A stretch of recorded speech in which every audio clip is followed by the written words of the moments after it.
حي على الفلاح.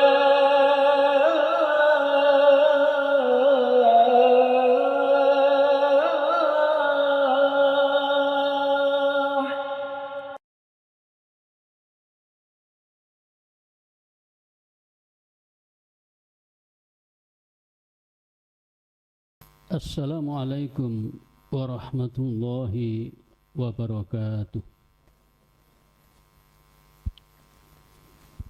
Alhamdulillahi rabbil alamin.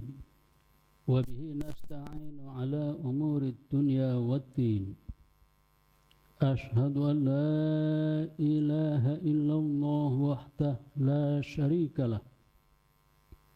وأشهد أن محمدًا عبده ورسوله فأصلي وأسلم على محمد وعلى آله وأصحابه أجمعين أما بعد فقال تعالى في كتابه الكريم أعوذ بالله من الشيطان الرجيم وما آتاكم الرسول فخذوه وما نهاكم عنه فانتهوا wattaqullah innallaha syadidul iqab. Shadaqallahu adzim. Para jamaah, malam ini kita bahas tentang fiqhud darurah, fikih terkait dengan suasana darurat. Yang kita bahas adalah bagaimana mengurus jenazah massal dalam suasana bencana seperti yang baru terjadi di Sumatera itu.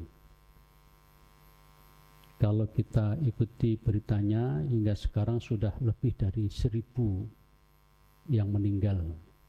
Ya. Nah, para jamaah,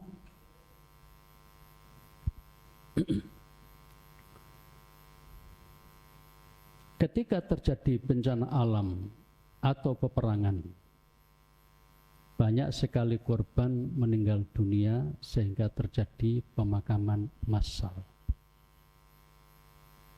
Pertanyaannya, dalam suasana seperti itu, apakah jenazah diperlakukan seperti hanya 1-2 orang meninggal? Dimandikan sedemikian rupa, dikafani dengan cara seperti 3 lapis kain dan sebagainya. Apakah juga seperti itu atau bagaimana? Para jamaah, ketika bencana besar melanda seperti baru saja terjadi di Aceh, Sumatera Utara dan Sumatera Barat, ya, gempa bumi, tsunami, banjir bandang atau peperangan di wilayah lain, tidak hanya rumah dan harta yang hancur, tetapi juga ribuan nyawa melayang. Dalam suasana duka dan darurat, sering muncul pertanyaan penting, apakah jenazah-jenazah yang berserakan atau di mana-mana itu dirawat, diurus sesuai dengan syariat yang normal, yaitu dimandikan, dikafani, disolatkan, dan dikuburkan. Para jamaah, pertanyaan ini menyentuh inti ajaran Islam yang sangat menghargai kehidupan dan kematian. Jadi Islam itu agama yang sangat menghargai manusia ketika hidup dan juga ketika sudah mati.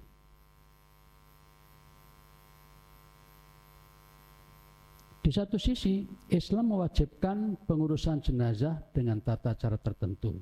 Kita sudah tahu bagaimana fikih mengurus jenazah. Di sisi lain, ya, Allah tidak membebani manusia di luar kesanggupan mereka. Jadi di situ antara harus bagaimana melakukannya sesuai tuntunan, tetapi dihadapkan pada kondisi yang sulit untuk menanganinya.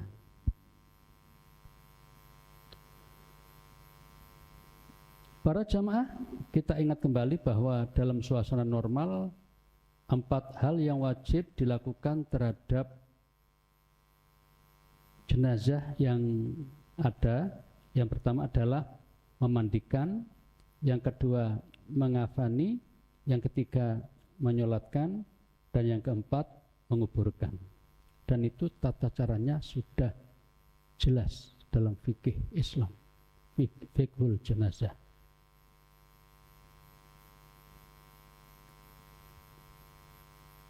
Nah, ini semua dalam kerangka menghormati manusia itu sendiri, baik ketika masih hidup maupun ketika sudah mati. Loh, mengapa kok sama-sama dihormati ketika hidup dan ketika mati? Ini bahkan Nabi pernah bersabda begini.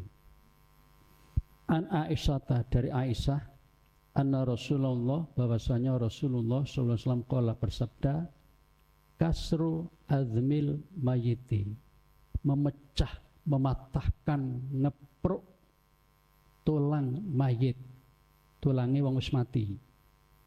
Kakas gehayan, hukumnya sama dengan memukul, mematahkan tulang ketika masih hidup.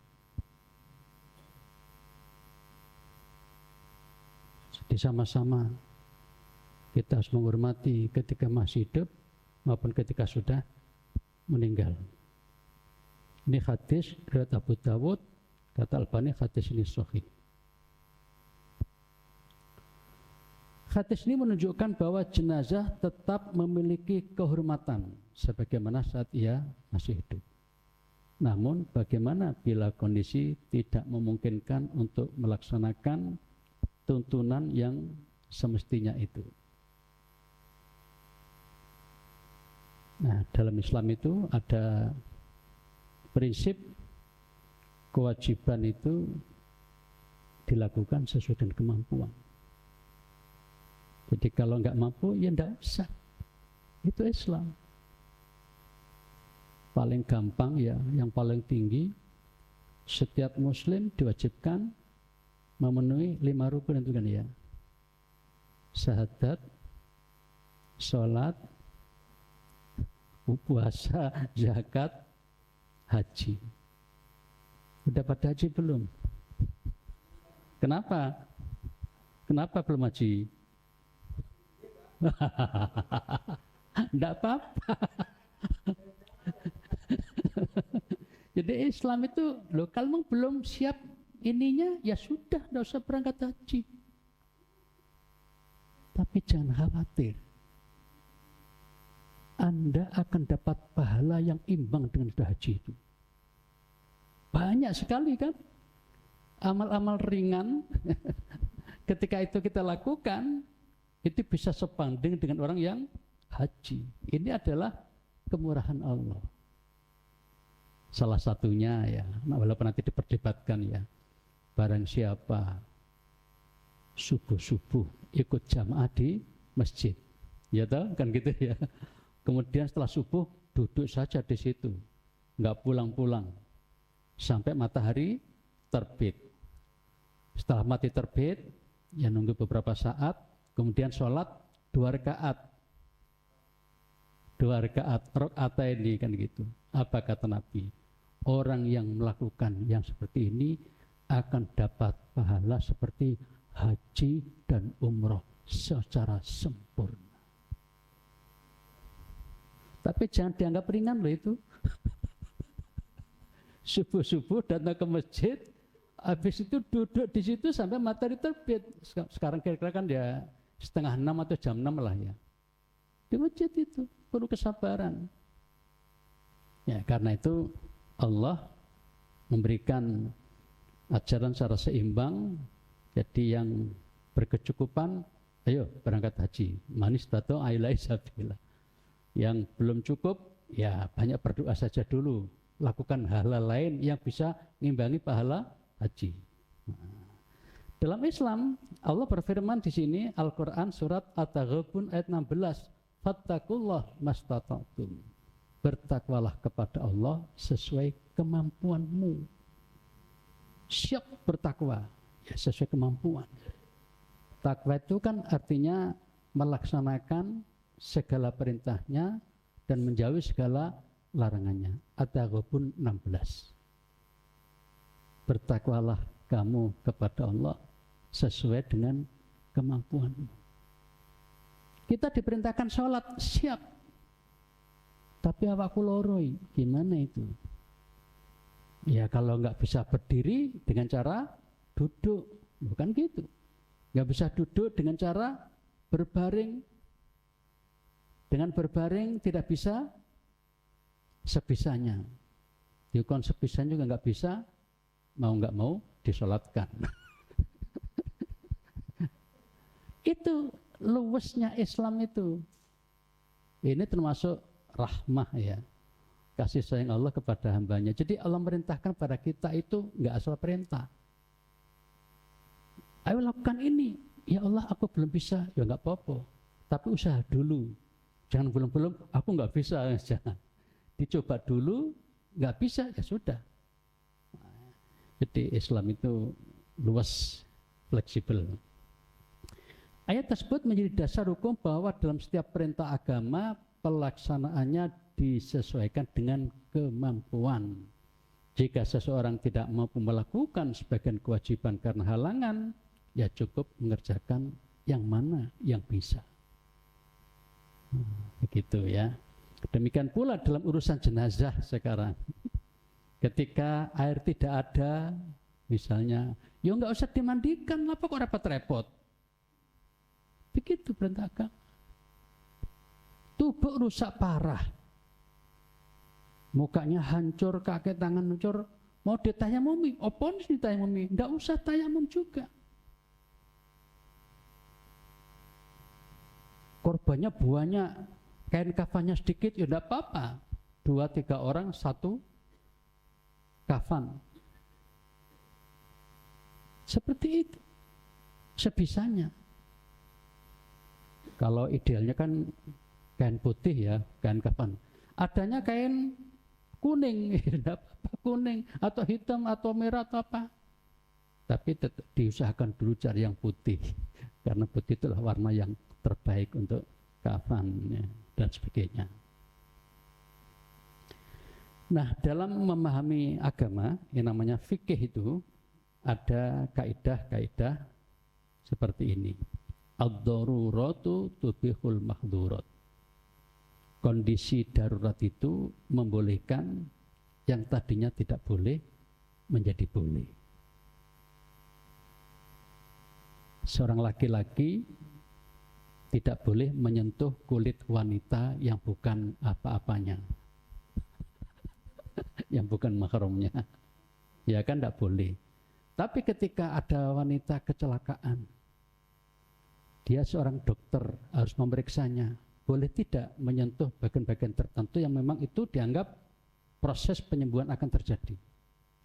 Nah, seperti itu. Yang tadinya tidak boleh, bahkan haram, menjadi dibolehkan pada batas-batas yang diperlukan. Itu kaidah ini.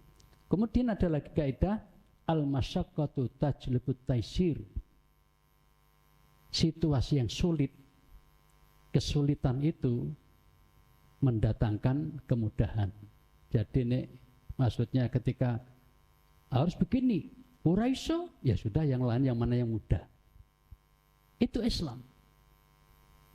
Kita sering mendengar ayat yuridullahu bikumul yusra wala yuridu bikumul usra. Allah mengendakikan itu mudah, sing gampang, lah pokok repot-repot. Dan Allah tidak mengendaki sulit. Ya, dia menghadapi kesulitan.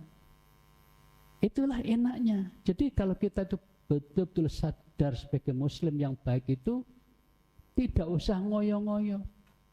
Lakukan pada batas kemampuan kita. Suatu ketika kita ingin sholat tahajud 11 rakaat atau 13 rakaat, tapi baru dapat 6 rakaat, kok lemes kabeh awake iki. Ya sudah, berhenti di situ, tinggal tambah 1 rakaat untuk witirnya. Islam memberikan kemudahan, tapi tetaplah usaha dulu, usaha dulu.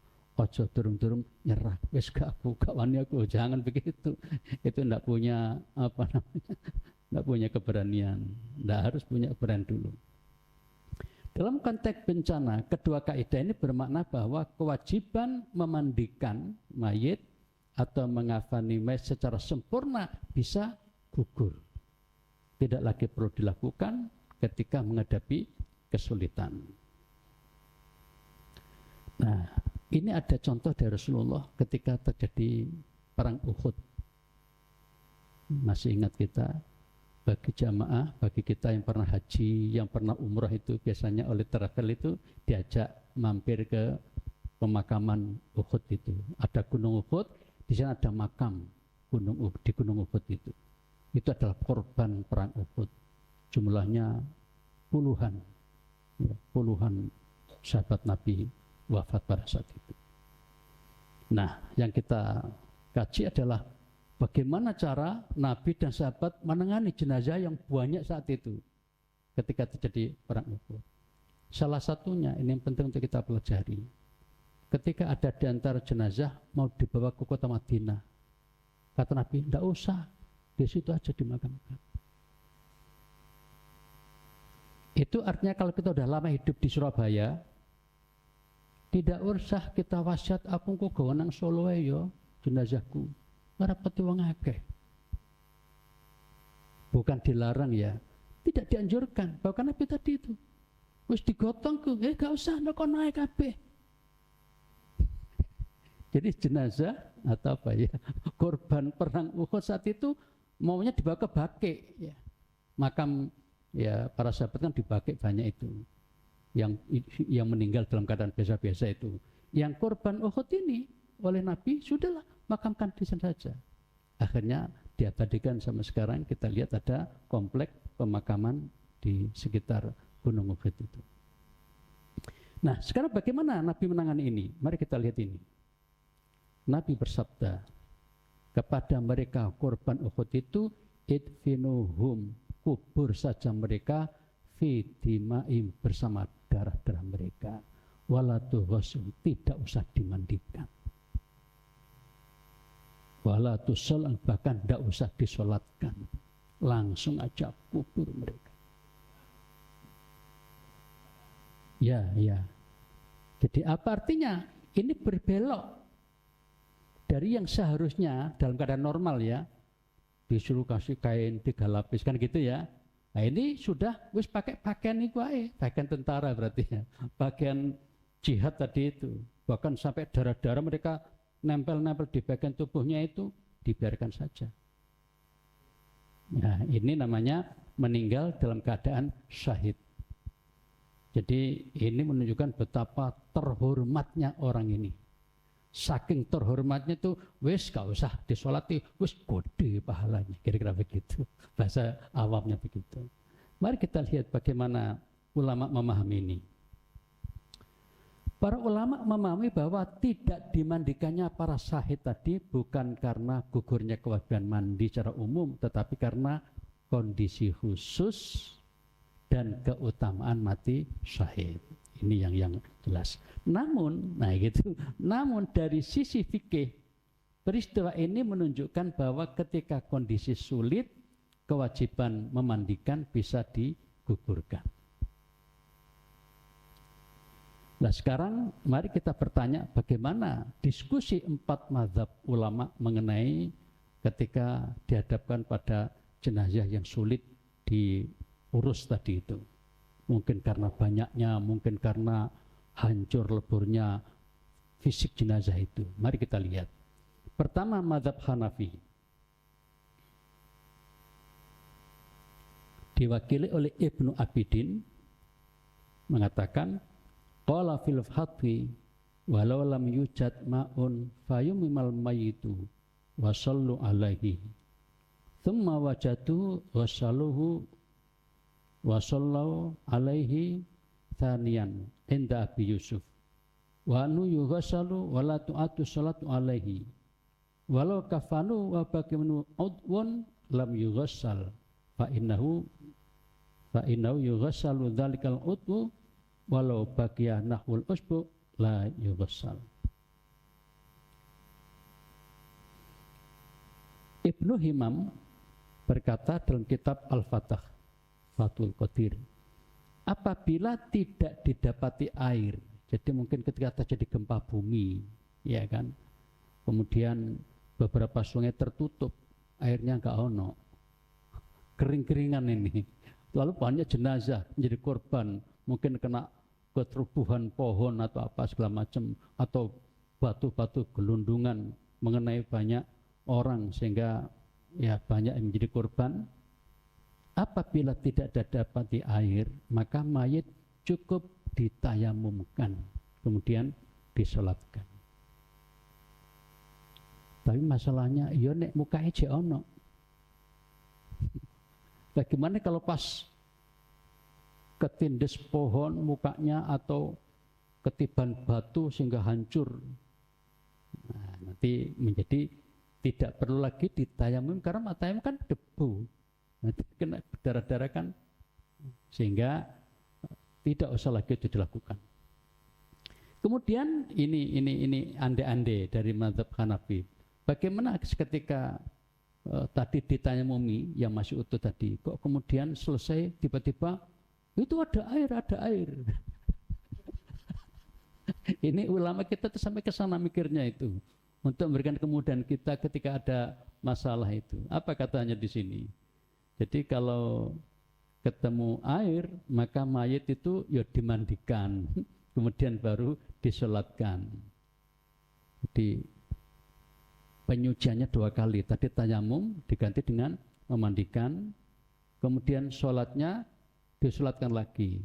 Tapi rupanya di ulama ini ada 2 pendapat. Ya saya mengatakan, ya sholatnya gak usah lah, cukup mandi aja, katanya begitu. Ini pendapat di kalangan mazhab Hanafi. Contoh dari Nabi memang tidak ada, jadi ya mau nggak mau mikir ulama ini, ijtihad ya. Apabila mayat telah dikafani lalu masih tersisa darinya suatu anggota tubuh yang belum dimandikan, setelah mandikan, ini kan nggak ketemu tadi, ada tangan satu itu, jadi tangannya, kakinya 2, tangannya satu, yang satu masih belum ketemu. Begitu setelah dimandikan, loh itu ketemu. Nah, menurut mazhab ini ya dimandikan, sekedarnya ya dimandikan lah, dibasahi dan sebagainya yang tertinggal tadi. Itu kalau kira-kira masih satu tangannya. Tapi kalau hanya jentik tok, ini kan mungkin juga ya, kan kecelakaan macam-macam.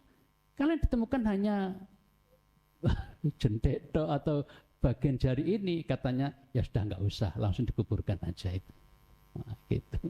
Ini mazhab Hanafi. Ya, artinya kan sampai segitunya ulama dulu itu ya, dan saking ingin menghormatinya manusia setelah meninggal tadi. Sekarang bagaimana mazhab Maliki? Diwakili oleh Al-Mawaq Al-Maliki mengatakan, la ba'sa indal waba wa ma yastatu 'alan nasi min ghusl mauta likatratihim ayyaj tazi'u bi ghuslatin wahidatin bi ghairi wudu'in yusabul ma'alim sabban walau nazal amru al-fadhi'u bi kathratil mauta fala ba'sa ayat fani bi ghairi ghuslin idza lam yujad man yughassiluhum wa yuj'alun nafar minhum fi qabrin wahidin wa qalau asbab wa ghairuhu. Tidak mengapa pada saat terjadi wabah, berarti kemarin itu ya, misalnya COVID itu, atau keadaan lain yang memberatkan manusia dalam mandikan jenazah karena banyaknya jumlah jenazah itu, untuk mencukupkan diri dengan 1 kali basuhan saja tanpa wudhu, dengan cara menuangkan air ke atas mereka secara langsung. Jadi ini mungkin saking repotnya nangani gitu ya. Ya sudahlah, diguyur aja biur sekali tuangan. Jadi ya nggak mandi namanya ini. Ya sekedar untuk niat tok ya, wis niat mandikan tapi sampe ngono tok, biur 1 kali basuhan. Ya. Bahkan apabila terjadi keadaan yang sangat dahsyat akibat banyak jenazah, maka tidak mengapa mereka dikuburkan tanpa dimandikan apabila tidak didapati orang yang dapat memandikan. Dan boleh pula sejumlah jenazah ditempatkan dalam satu liang kubur. Jadi seperti kemarin itu, dan juga pelajaran tahun 2004 tsunami Aceh itu sama. Saya datang ke Aceh tahun 2016 juga begitu, diajak menyaksikan jadi area kuburan satu lubang besar gitu yang diisi oleh ratusan jenazah. Satu lubang untuk ratusan jenazah.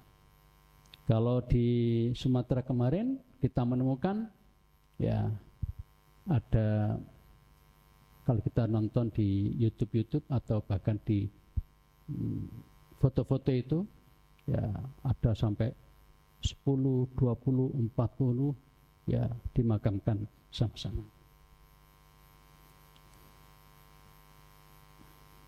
Menurut mazhab Syafi'i diwakili oleh Imam An-Nawawi, idza ta'adzara ghusl mayyiti li faktil ma aw ikhtaraqa bi haitsu la ghusl la taharra lam yughassal bal yuyammam wa hadza tayyib wajib li'annahu tathirun la yata'allaqu bi izalati najasah wa wajibal intiqalu fi indal aji anil ma'i la tayyib kawus jinayah. Apabila tidak memungkinkan memandikan mayit karena tidak adanya air atau karena ia terbakar sehingga jika dimandikan tubuhnya mungkin hancur, dibakar kan pereng ya kalau kebakar ya, maka ia tidak usah dimandikan. Ini mazhab Syafi'i diwakili Imam Nawawi. Tetapi jika masih memungkinkan ditayamumkan, jadi masih memungkinkan ditayamumkan karena ini merupakan bentuk pensucian yang tidak berkaitan dengan penghilangan najis. Jadi tayamum itu tidak ada kaitannya dengan menghilangkan najis. Makanya orang-orang sakit di rumah sakit itu ya, walaupun mungkin badannya kotor gitu ya, dia boleh tayamum dalam keadaan seperti itu. Yang penting tangannya suruh nempelkan ke dinding itu atau mana gitu, kemudian di mukanya, lalu tangan sampai pergelangan saja sudah cukup. Bahkan yang paling simpel itu sekali tepuk untuk muka dan ini. Memang ada pendapat lain itu ya, 2 tepuk, sekali tepuk untuk muka dulu, tepuk yang kedua untuk tangan sampai siku-siku malahan. Nah ini fikih ya, jadi ada 2 pendapat. Yang di hadis yang jelas itu sekali tepuk untuk muka dan pergelangan tangan, sampai dengan pergelangan tangan. Tayamum ini hukumnya wajib karena ia merupakan bentuk pensucian yang tidak berkaitan dengan menghilangkan najis. Karena itu ketika tidak mampu menggunakan air, wajib pakai tayamum ya, kalau memang masih memungkinkan juga. Para jamaah dulu pada tahun mungkin awal 2000 ya, mungkin panjenengan masih ingat, jadi ada orang Surabaya melakukan perjalanan sampai ke Malang, Batu dan sebagainya. Dia berada di mobil terbakar sampai pereng ya, dia walaupun di situ dikomentari iki kebakar apa dibakar, itu komentar dalam berita itu. Tapi orang ini minggir di sebuah tempat gitu, kemudian terbakar dan tidak ada yang menolong. Mungkin jam-jam tertentu di atas jam tengah malam kira-kira ya. Itu saya pernah dengar itu. Nah, saya bayangkan kalau udah seperti ini bagaimana ini? Ya kan udah terbakar kan biasanya tinggal tulangnya. Tulang pun juga ikut terbakar juga itu.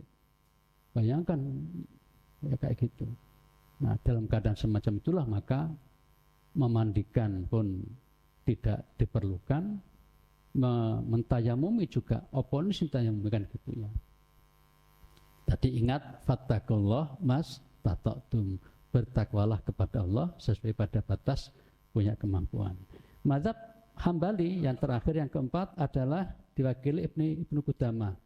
Wa man ta'adzara ghusluhu yuyammamu man ta'adzara ghuslu li adamil ma' wal khawfi alai man ittaqatta minat taqattu'i bil ghusli kal majaduri wal ghariqi wal mukhtariki yuyammamu idza amkana kal hayyil atim lil ma' aw ladzi yu'dhi al ma'. siapa yang tidak memungkinkan dimandikan, jadi ada yang tidak mungkin dimandikan, maka ditayamumkan. Yang dimaksud dengan orang yang tidak mungkin dimandikan ialah mayit yang tidak dapat dimandikan karena tidak dapat air, atau karena dikhawatirkan tubuhnya akan terpotong-potong, tercerai-berai bila dimandikan, seperti orang yang terkena cacar parah, atau orang yang tenggelam agak lama. Jadi kalau diambil kan sudah hancur ya, mungkin dipegang itu sudah rusak semua. Atau orang yang terbakar ini, maka jika masih memungkinkan ditayamumkan ya, kalau di mukanya masih ada ya. Bagaimana orang hidup yang tidak mendapatkan air atau yang terganggu bila terkena air. Nah, para jamaah, dari keterangan 4 mazhab tersebut dapat difahami bahwa memandikan jenazah adalah kewajiban syariat selama memungkinkan. Jadi kewajiban kita ini kalau ada jenazah wajib ya memandikan. Itu ketika memungkinkan. Ya. Apabila tidak memungkinkan, maka beralih kepada tayamum. Jadi mandi nggak bisa, mungkin faktor tidak ada air, atau badannya hancur, kecuali muka, masih ada mukanya, masih bisa. Maka tayamum. Tapi jika tayamum pun tidak mungkin dilakukan karena sudah hancur semua, mukanya sudah berdarah-darah, sudah nggak bisa nggak bisa dimandikan lah, juga nggak bisa ditayamumkan akhirnya, maka tayamum pun tidak usah dilakukan. Nah, berikutnya ya tinggal dikafani. Dikafani pun begitu. Bagaimana kalau badannya sudah hancur? Iki tangannya sopo, iki sikile sopo. Kan mungkin terjadi gitu ya. Kapan terjadi? Waktu kecelakaan pesawat di Solo itu. Waktu landing, pas nggak bisa dengan baik, banyak korban. Termasuk Kiai Jawa Timur waktu itu ikut korban. Itu banyak sekali kita lihat itu, kaki terlepas, tangan terlepas.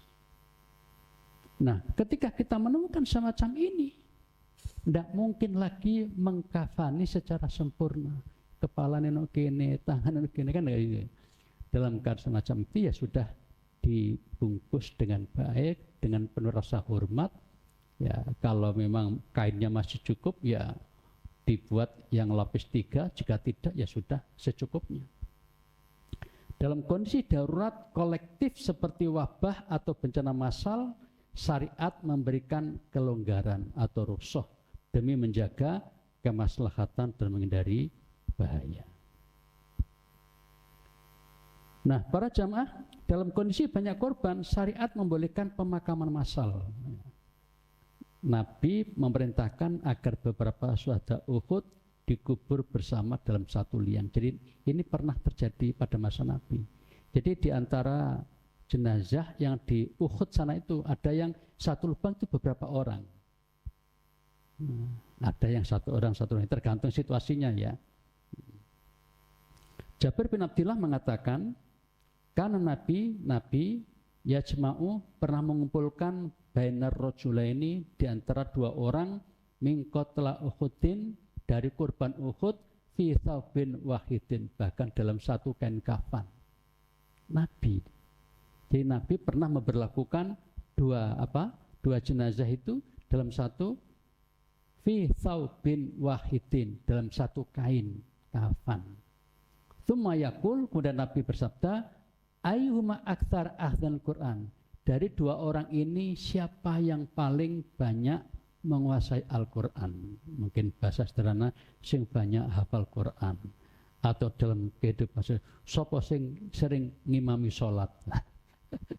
Kalau ngimami sholat kan kita baca Quran kan ya. Nah, kemudian ditunjukkan ini Rasul.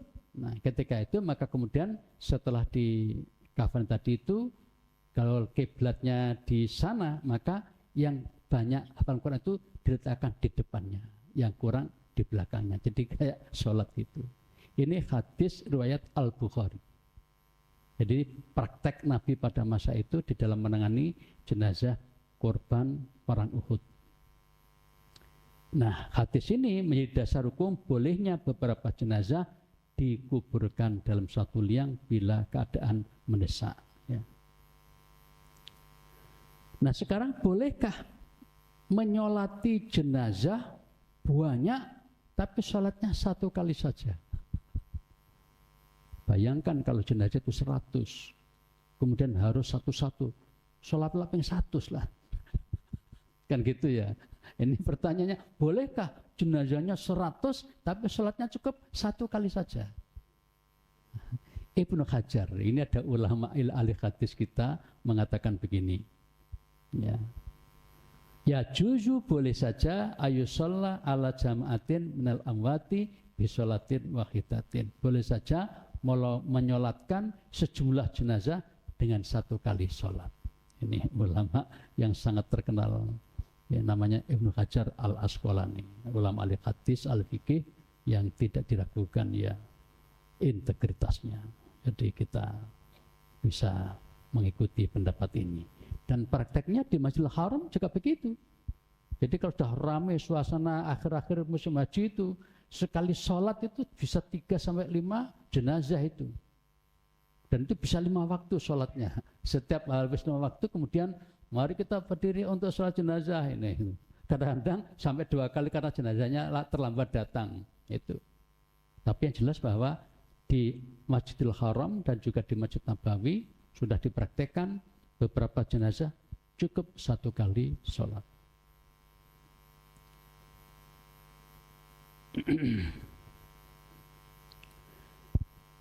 Kembali kepada perintah yang meringankan tadi dalam hadis, idza amartukum bi amrin fa'tu min mastata'tum. Apabila aku perintahkan kalian dengan sesuatu, maka kerjakan sesuai kemampuan kalian. Tadi kan ayat Quran At-Taghabun 16 itu. Fattakullah mastata'tum. Bertakwalah pada Allah sesuai kemampuanmu. Yang hadis kata Nabi, apabila aku perintahkan kalian untuk melakukan sesuatu, maka kerjakan sesuai dengan kemampuan. Ini sama dengan ayat tadi. Jadi kita itu jadi muslim, ya jadilah muslim yang baik, yang tidak merasa terbebani, tetapi laksanakan dengan gembira, laksanakan dengan sukarela. Tapi ingat, kita harus berusaha pada batas-batas kita punya kemampuan. Sebab semakin banyak yang kita lakukan, nanti tentu juga semakin banyak pahala yang akan diberikan kepada kita. Terakhir, penutup, para jamaah, Islam adalah agama yang menghormati manusia, hidup maupun mati. Dalam situasi bencana atau peperangan, penghormatan tetap tidak hilang, melainkan diwujudkan dalam bentuk kemudahan dan kepedulian. Kemudahan dan kepedulian kepada korban yang sekarang berapa puluh ribu atau saya nggak tahu berapa orang itu yang rumahnya hilang, yang kemudian sakit, luka dan itu. Apa kepedulian kita? Kepedulian kita adalah membantu, ya, meringankan beban mereka. Kita lihat banyak ormas-ormas yang menghimpun dana. Salah satunya Muhammadiyah pada awal tahun ini itu sudah menghimpun dana untuk sana tidak kurang dari 70 miliar. Dalam 1-2 pekan terhimpun segitu banyak, alhamdulillah. Dan ormas lain saya dengar juga begitu. Jadi ini berita yang mengembirakan untuk meringankan beban saudara kita. Syariat tidak memaksa untuk memandikan jenazah bila tidak mungkin. Tidak menuntut kafan sempurna bila tidak ada bahan. Dan tidak mengharuskan satu liang, satu orang bila jumlah korban banyak. Semua dilakukan dengan satu niat, yaitu memuliakan mereka sesuai dengan kemampuan yang Allah berikan. Allah mengingatkan kita, la yukallifullahu nafsan illa wus'aha. Allah tidak membebani seseorang melainkan sesuai dengan kesanggupannya. Dengan memahami prinsip ini, kita dapat menata hati dan niat dalam setiap musibah, menolong yang hidup dengan kasih sayang, dan menghormati yang wafat dengan segenap kemampuan. Demikian Bapak Ibu yang saya hormati, Intinya ini bagian dari fiqhud darurah, fikih tentang bagaimana menangani saat darurat. Mudah-mudahan kita bisa memahami dengan baik, dan doa kita untuk para korban bencana di Sumatera, semoga mereka yang meninggal dunia mendapatkan pengampunan dari Allah Subhanahu wa taala. Dan mereka yang masih hidup dan mungkin menderita, semoga diringankan bebannya, dan semoga mereka tetap dalam keadaan sabar dan tabah, tetap dekat dengan Allah Subhanahu wa taala. Demikian, terima kasih. Mohon maaf atas hal yang kurang berkenan. Bila taufik wal hidayah. Wassalamualaikum warahmatullahi wabarakatuh.